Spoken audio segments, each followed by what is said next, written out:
Hello, clan fans. All right, just watched episode 6, and boy, that was a lot. Just keeps happening. So we have another reunion that occurred in this episode. We also got to see Roger meet Rob Cameron, which I'm getting suspicious of this guy. Also, Ian and Rachel seem to be hitting it off a little bit. Hint, hint, wink, wink. But yes, let us dive into episode 6 called Where the Waters Meet. So let's start with Claire and Jamie's story. So they make it to the shores after they escaped Fort Ticonderoga, and they are to meet up with the American troops further south. And what happens is, while they are traveling through the land with the patients, they hear the cries of natives, and there was a patient there, Mrs. Raven, who I can't say exactly what she suffered from. She's very paranoid. We met her in the last episode, and she gets very panicked when she hears the cries of the natives. She's just very afraid of them harming her. So while the group manages to hide in the woods, she apparently goes off somewhere else, and Claire immediately goes to find her. Meanwhile, Jamie and Ian go to take care of the British troops who were pretending to be the natives. I guess they did that back then, which yep.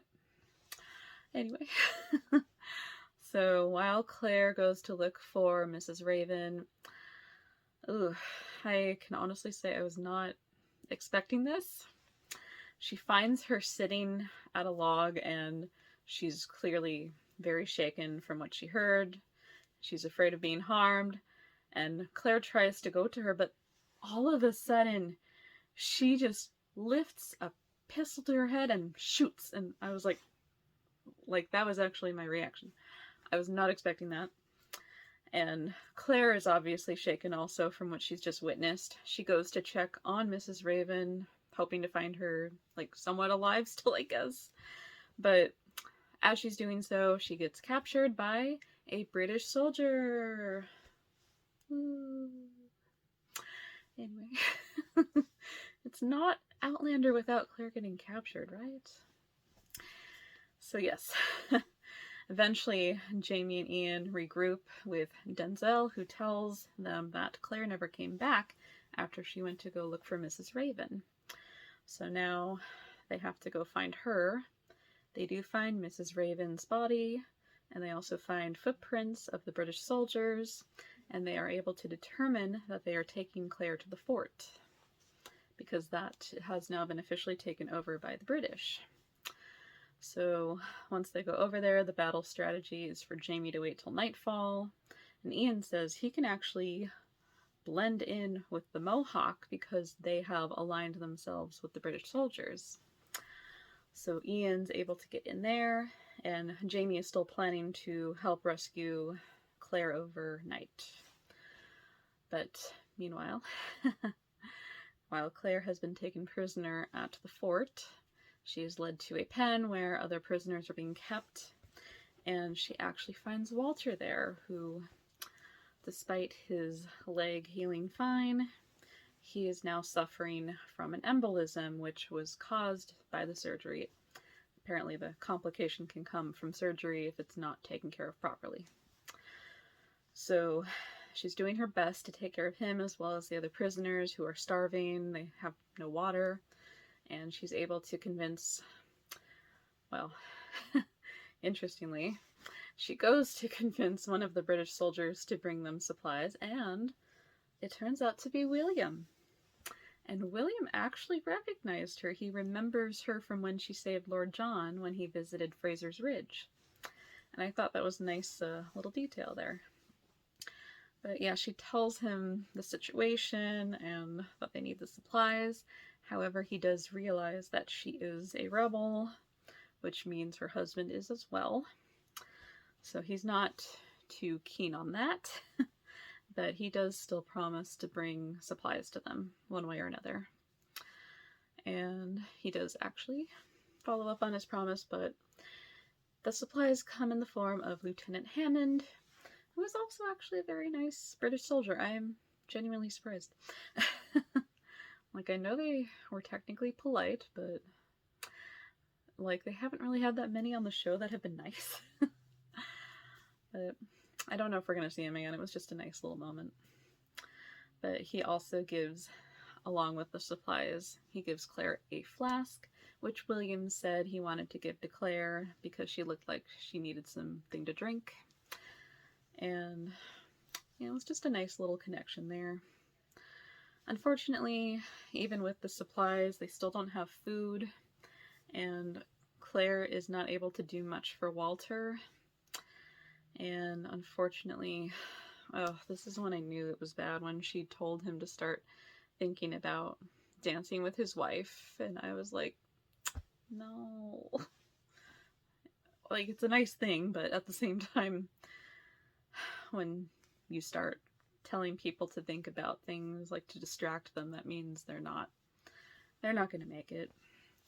And unfortunately, that is confirmed in the next scene when we see her closing his eyes, and I was really hoping he would get out of there. That was sad. But yeah. It's a really rough episode for Claire because she just feels like she has failed, like, her patients, and she always tries her best to make sure that she saves those that she can. And it's frustrating when, even when she is able to save them from one thing, it's another thing that ends up killing them. So it's just kind of a rough, rude awakening for her to deal with in this episode. But yeah. What happens next is Ian, who is blending in with his Mohawk brothers, he is there, he spots Claire, and he goes to tell her that Jamie is planning to help them escape. However, he gets cut short when he notices William in the distance, and he tries to separate himself from Claire, but William still notices him, and he goes to speak with him, and Ian tells him that he's a scout with the natives, and William just thanks him, like, for saving his life, and he tells him that he does owe him a debt, because it is the Grey Way, no? I love how that keeps coming up in this story. Unfortunately, even though they part, William suddenly remembers, which Ian probably shouldn't have mentioned this. He remembers Ian telling him that he is the nephew of James Fraser, and because William knows that James Fraser is married to Claire Fraser, who is a rebel, putting two and two together here, he realizes that Ian has lied, and he confronts him. Claire jumps in as well, and they try to convince him to let them go. William is only willing to let Ian go to repay his debt.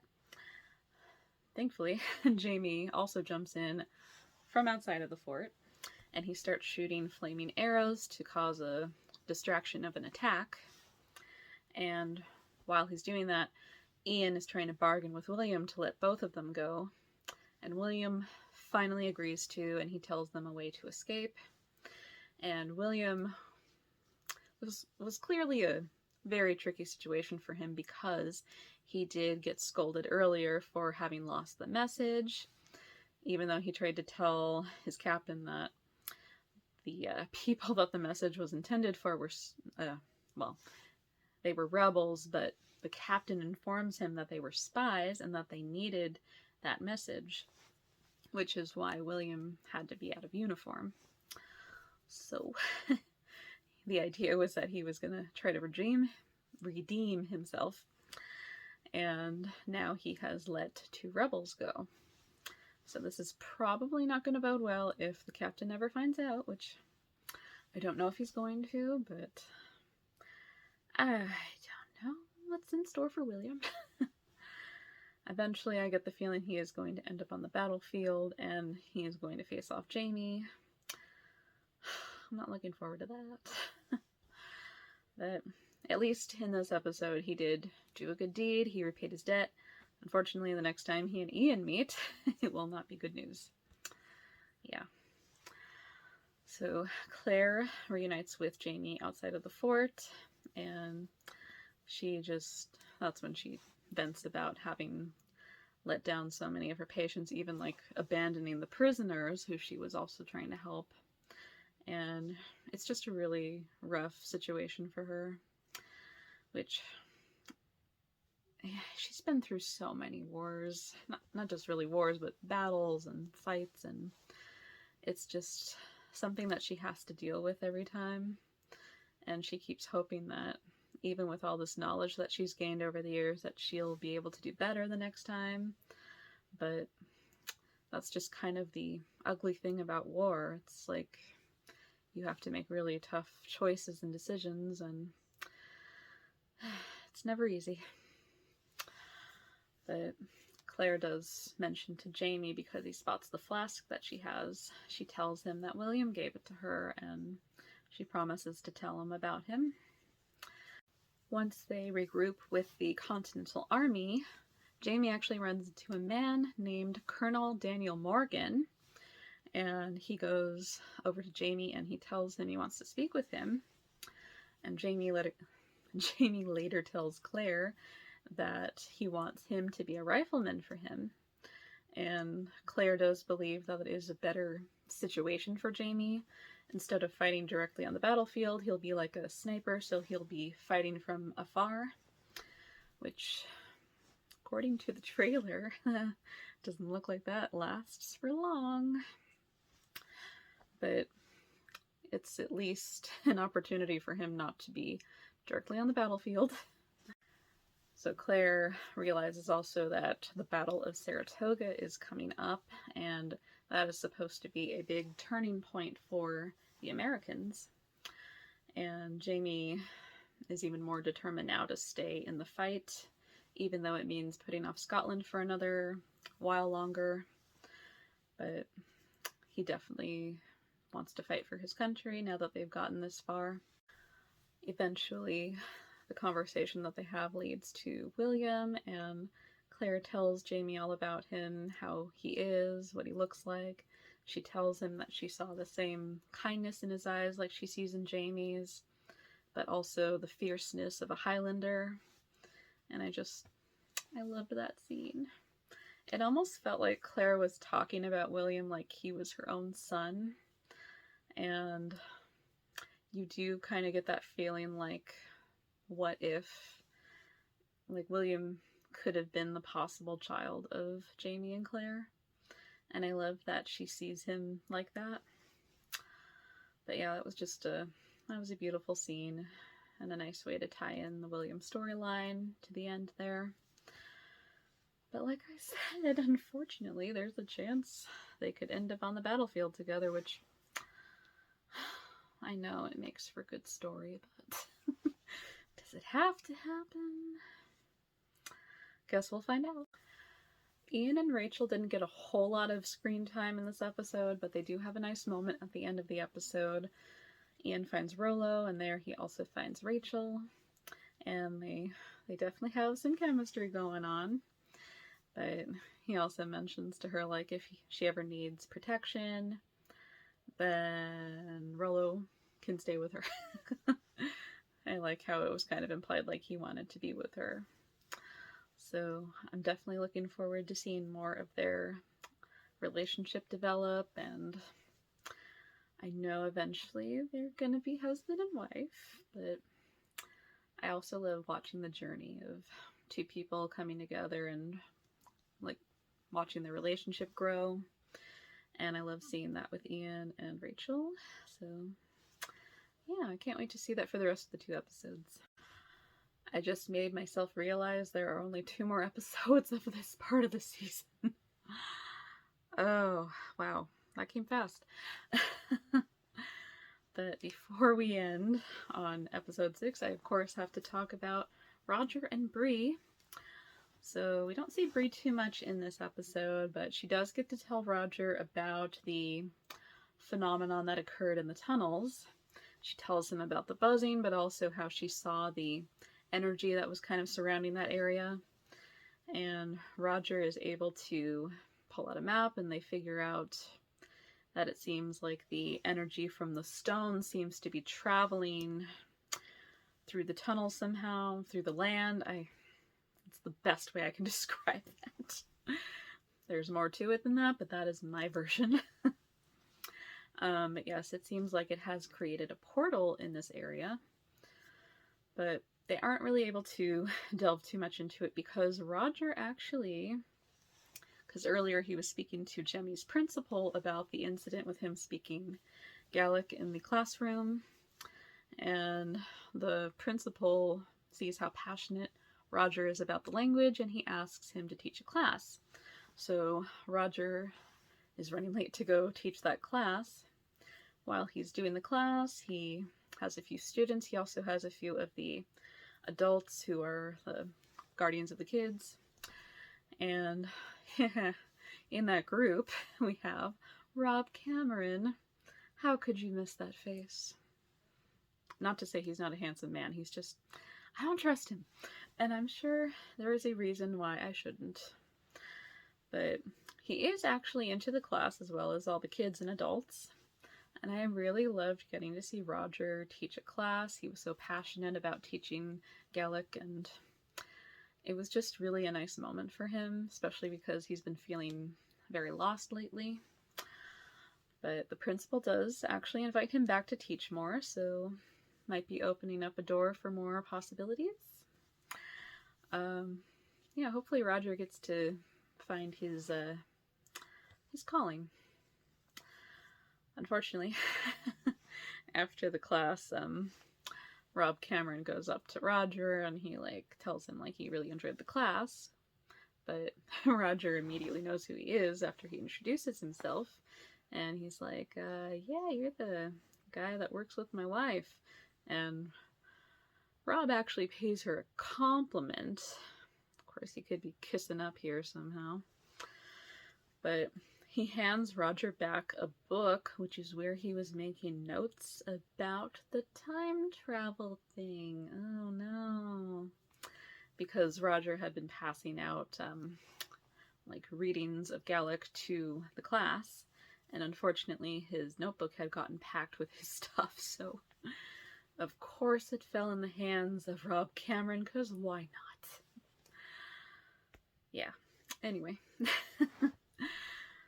So he thinks Roger's writing a book, and Roger's like, sure, yeah, let's go with that. Yeah, I'm writing a book, maybe. But Rob also manages to invite himself over for dinner for the next week. Yeah, I don't trust this guy. He weasels his way into things. Not a good sign. Also, while Roger is at home later in the episode, he happens to catch the Nucklevy. I hope I pronounced that right. I'm trying.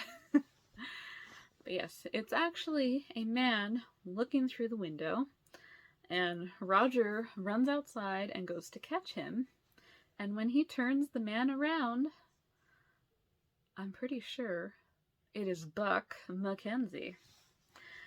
Now, people might not realize this because Buck has been recast. Originally, it was the actor who played Dougal Mackenzie, Graham McTavish. He played Buck back in season 5 because it was kind of supposed to be like a fun little tie-in between the fact that Dougal is Buck's actual father. But for this season, they have recast Buck, and I honestly can't say I know who the actor is.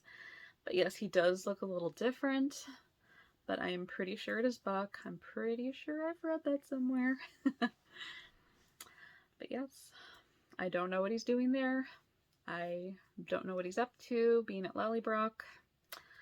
But Roger sees him, he gets mad, and pow, right in the face. And that's where the episode ends. Yeah, that was exciting. it'll be interesting to see what Buck is up to, especially to see what Rob Cameron is up to. And we seem to be getting into the battle in the next episode as well, with the Battle of Saratoga. Ooh, lots going on, guys. But yes, big episode. I enjoyed it. Walter nearly made me cry. Yes, lots of sad moments in this episode. Lots of big moments in this episode. And seriously, how are we already at 2 more episodes of Outlander Part A, Season 7? I can't believe how fast this is going.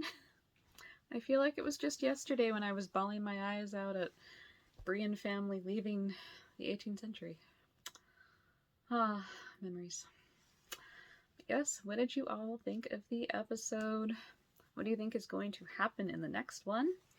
And I will see you all next week for episode 7. Have a good week. I'll see you all later. Bye!